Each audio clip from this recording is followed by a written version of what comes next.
Kwento ng kapanganakan ni Jesus. Angels visit Mary, at sinabi sa kanya ng anghel, "Huwag kang matakot, Maria, sapagkat nakasumpong ka ng biyaya sa Diyos. At narito, maglilihi ka sa iyong sinapupunan at mangganganak ng isang lalaki, at tatawagan mo ang kanyang pangalang Jesus. Siya ay magiging dakila at tatawaging anak ng kataas-taasan. At ibibigay sa kanya ng Panginoong Diyos ang trono ng kanyang amang si David, at siya ay maghahari sa sambahayan ni Jacob magpakailanman, at ang kanyang kaharian ay walang katapusan." Lucas Kapitulo 1 versikulo 30 hanggang 33. Nag-isip tuloy si Mary kung paano ito naging posible dahil wala siyang kasamang lalaki. Pagkatapos ay ipinaliwanag ng Anghel Gabriel ang himala ng pagkakatawang tao ni Kristo. Siya ay isinilang ng isang birhen, gaya ng hula sa Isayas Kapitulo 7 versikulo 14, "Kaya't ang Panginoon din ang magbibigay sa inyo ng isang tanda, ang birhen ay maglilihi at mangganganak ng isang lalaki, at tatawagan siyang Emmanuel." At sinabi ni Maria sa anghel, "Paano mangyayari ito, yamang ako ay isang birhen?" At sinagot siya ng anghel, "Bababa sa iyo ang Espiritu Santo, at lililiman ka ng kapangyarihan ng kataas-taasan, kaya't ang isisilang ay tatawaging banal ang anak ng Diyos.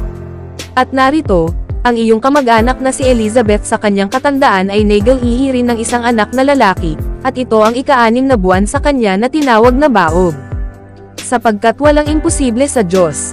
At sinabi ni Maria, "Narito, ako ay alipin ng Panginoon, mangyari sa akin ang ayon sa iyong salita." At ang anghel ay umalis sa kanya. Lucas Kapitulo 1 versikulo 34 hanggang 38. Sa panahong ito, ikakasal na si Mary sa kanyang malapit ng asawa, si Joseph, nang sabihin, nasaktan at nalito si Joseph dahil hindi siya naniwala kay Maria. Ang anghel na si Gabriel ay dumalaw kay Jose at sinabi sa kanya, "Huwag kang matakot na kunin si Maria bilang iyong asawa, sapagkat ang ipinaglihi sa kanya ay mula sa banal na espiritu, at ang kanyang anak na si Jesus, ay magliligtas sa mga tao mula sa kanilang mga kasalanan. Sapagkat si Jose na kanyang asawa ay tapat sa kautusan, at gayon may ayaw niyang ilantad siya sa kahihiyan ng madla, naisip niyang hiwalayan siya ng tahimik. Ngunit pagkatapos niyang pag-isipan ito, nagpakita sa kanya ang isang anghel ng Panginoon sa panaginip at nagsabi, "Jose, anak ni David, huwag kang matakot na kunin si Maria bilang iyong asawa, sapagkat ang kanyang ipinaglihi ay mula sa banal na espiritu. Siya ay mangganganak ng isang lalaki, at tatawagan mo siyang Jesus, sapagkat ililigtas niya ang kanyang mga tao sa kanilang mga kasalanan." Mateo 1:19 at 21 segundo. Kapanganakan ni Kristo sa Bethlehem. Kinailangang maglakbay sina Maria at Jose sa Bethlehem dahil sa utos ng emperador ng Roma na magsagawa ng census, o talaan, ng lahat ng tao, sa kanilang bayan. Matapos maglakbay na nagdadalang tao sakay ng isang asno sa loob ng ilang araw, dumating sina Maria at Jose sa Bethlehem at sinabihang walang mga lugar na matutuluyan. Puno ang mga inn. Nang makitang si Maria ay dapat nang dumating anumang oras, sinabi ng isang may-ari ng inn kay Joseph na maaari silang manatili sa kanyang kwadra. At si Jose naman ay umahan mula sa Galilea, mula sa bayan ng Nazareth, hanggang sa Judea, sa bayan ni David, na tinatawag na Bethlehem, sapagkat siya'y sa angkan at angkan ni David, upang may tala kasama ni Maria, na kanyang kataypan, na at samantalang sila'y naruroon, ay dumating ang panahon ng kanyang panganganak, at isinilang niya ang kanyang panganay na lalaki, at binalot niya ito ng mga lampin, at inihiga sa isang sabsaban, sapagkat walang lugar para sa kanila, sa inn. Lucas Kapitulo 2 versikulo 4 hanggang 7. Mary and Joseph settled on the high in a stable with animals sleeping. Mary went into labor, and Jesus was born in the stable. The only place for the sleeping baby to rest was most likely in the animals' trough, known as the manger. Ang mga pastol at ang mga anghel.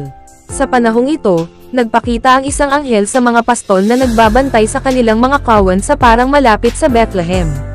Sinabi sa kanila ng anghel ang mabuting balita ng pagsilang ng tagapagligtas at Mesiyas, si Hesukristo. Agad na hinanap ng mga pastol ang sanggol na si Jesus, na sinabi sa kanila ng mga anghel na makikita nilang natutulog sa sabsaban.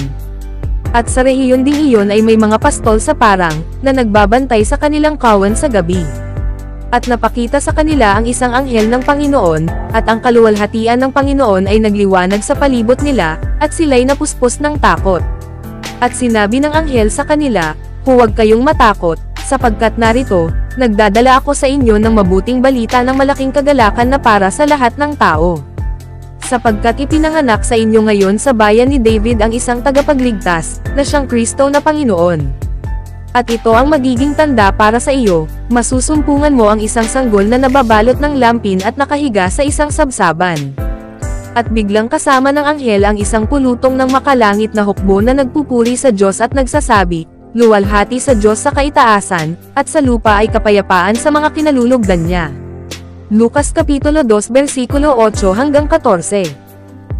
Ang Magi, 3 pantas, nagdadala ng mga regalo pagkaraan ng ilang panahon, nakita ng 3 pantas na lalaki, na kilala rin bilang Magi, ang makinang na bituin sa langit na nakahiga sa lugar kung saan ipinanganak si Jesus. Ang 3 pantas ay naglakbay mula sa isang malayong silangang bansa upang hanapin ang bagong hari. Sa paglalakbay ng mga pantas, si Herodes, ang hari ng Juda, ay nakipagpulong sa mga pantas. Sinabihan sila ni Herodes na bumalik at ipaalam sa kanya kung nasaan ang sanggol na hari upang sambahin din siya. Nagpatuloy ang mga pantas sa Bethlehem at natagpuan si Jesus kung saan itinuro ang bituin. Lumuhad sila at sinamba ang tagapagligtas at binigyan siya ng mga regalong ginto, kamangyan, at mira. Pagkatapos ay naglakbay sila pauwi sa ibang paraan.